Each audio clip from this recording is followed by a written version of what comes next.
comment comptabilisez-vous la participation africaine aux Jeux olympiques de Paris? Êtes-vous satisfait? Sur quelle note pouvons-nous donner une appréciation à ces Jeux auxquels ont participé les Africains? Bah, écoutez, d'un côté, vous avez une forme de tradition qui a été respectée. Le Kenya, une fois de plus, termine premier des pays africains en termes de médailles, hein. Le Kenya a engrangé une dizaine de médailles, dont quelques-unes en or. Vous avez l'Algérie, le Maroc.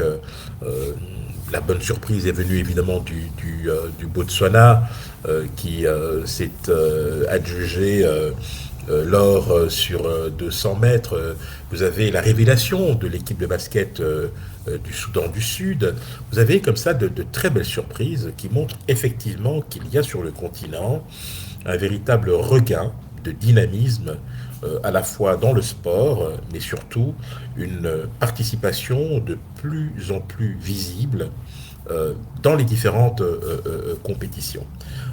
Je crois que l'Afrique n'a pas à rougir de son bilan. C'est un bilan qui reste dans la moyenne générale des Olympiades précédentes, mais qui montre encore et surtout la force du Kenya en tant que nation sportive, probablement la plus importante sur le continent africain, aux côtés d'autres, dans d'autres domaines évidemment, mais c'est vrai que cette constance du Kenya inspire et devrait d'ailleurs servir de leçon à d'autres pays qui, certains se sont lancés pour la première fois dans cet exercice. On pense évidemment, je l'ai rappelé il y a quelques instants, au Soudan du Sud, qui a fait très bonne figure, notamment durant la campagne de préparation de Team USA, l'équipe américaine de basket, qui, comme vous le savez, a remporté la médaille d'or.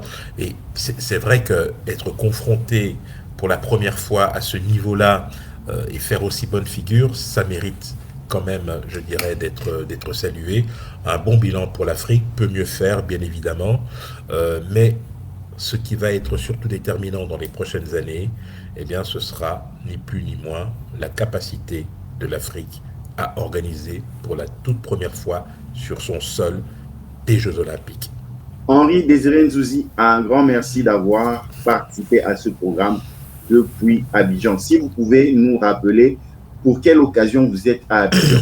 Bien, je suis là dans le cadre de Let's Talk Best Business, qui est le premier forum africain sur l'intelligence économique. Il s'agit de réunir des entreprises, des chefs d'entreprise, des entrepreneurs sur la nécessité de mettre en avant, de privilégier et de valoriser la collecte d'informations qui constituera l'arme avec laquelle ils pourront doper leur compétitivité, accroître leur chiffre d'affaires et améliorer leur performance. L'information est au cœur de toutes les préoccupations.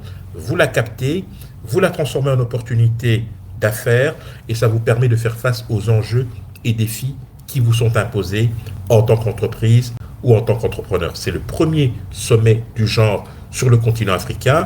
Abidjan a été choisi, mais c'est un événement qui a lieu depuis maintenant 2 ans à Paris, qui a eu lieu l'année passée à Bruxelles et dont la deuxième édition à Bruxelles aura lieu au mois de novembre.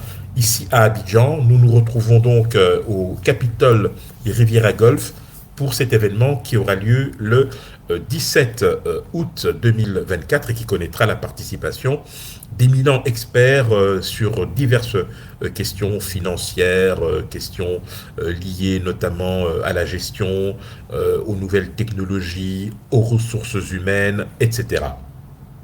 Henri Désiré Nzouzi, un grand merci. Je vous en prie, merci de m'avoir reçu.